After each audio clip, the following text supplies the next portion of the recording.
po tayo ng tilapia, ang maliliit. Dito po sa bulaklak ng sampalok. Masarap po ito ngayong maulan. Yan, medyo may sabaw ng konti. Wala po tayong lalagay na gulay, kundi ito lang. Sarap po yan. Lagasan lang natin siya. Tapos tatagtarin natin. Hihiwalay natin yung mga ganito. Hiwalay natin. Alisin natin yan. Yan. Alisin natin yung mga sasawan.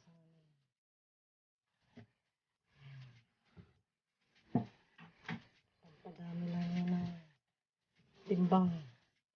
25 pesos po ito. Isa. Balot. Tanggalin natin yung mga dahon-dahon. Titira lang natin yung pinakabulaklak talaga. Wali na natin yung mga bulaklak o usbong ng sampalok. Gagawin po natin, tatadtarin natin yan. Then saka natin ipang papangat o ipang sisigang sa tilapia. Pangat, pagkakaunting sabaw, sinigang sa bulaklak ng sampalok pag may sabaw. So, ngayon pong tag-ulan, mas maganda siguro yung may sabaw. So, magsisigang tayo ng tilapia sa bulaklak ng sampalok. Ayan. Mas okay pala yung kurot-kurotin mo na lang, lamas-lamasin mo na lang kaysa sa tadtarin. Ganon din naman. Mahirap magtadtad eh. Gawa na magkakalat po ito. So, tama na po yung lamas-lamasin na lang natin hanggang sa maduro. Malambot lang naman siya. Kasi mura pa. Yan. So, separate lang natin yung ganyan mga sanga. Yan. Mga sanga-sanga. Yan. Yan, yung mga ganitong sanga. So, yan. Okay na po yan. Medyo ano na po yan. Lalabas na ang asin niya. Kaya po natin itatadtarin para lumabas yung asin niya. Eh, mukhang okay naman na. Yan, maamoy-amoy ng sampalok. Yan, okay na po yan. Kulo po tayo ng tubig. Then, ilalagay po natin itong luya at sibuyas. So, kumukulo na po siya. Yan. Konting tubig lang po kasi konting sabaw lang ang gagawin natin. Masarap din yung may mainit na sabaw na maasin-asin. Yan.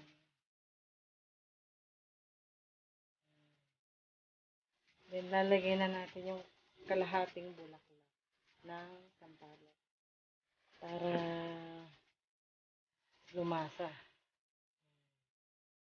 Ganyan po akong magsigang sa sampalok.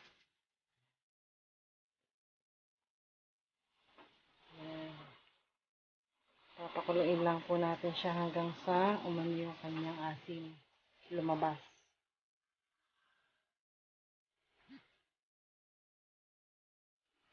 Halu-haluin lang natin ng konti.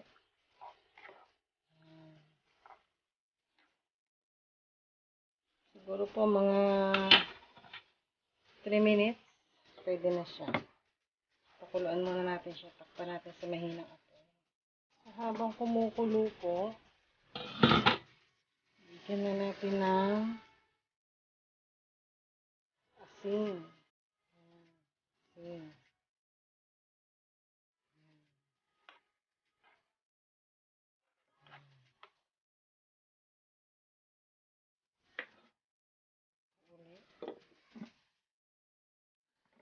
Saka po ng seasoning.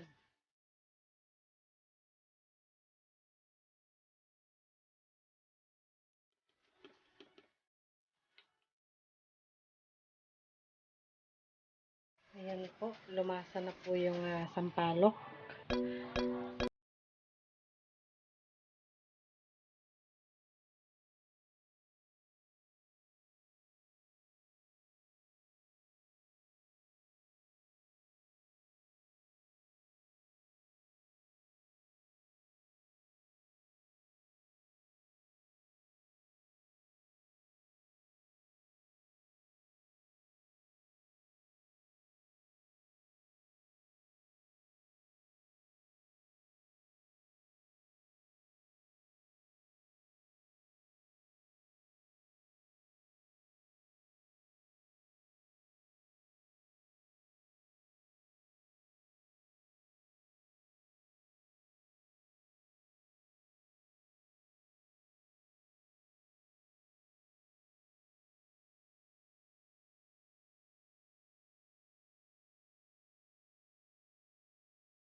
Sarap. Yan. Diba?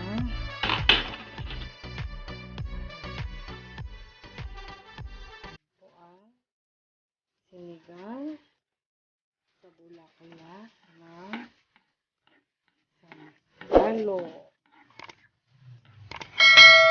Ayan na. Ready to eat na.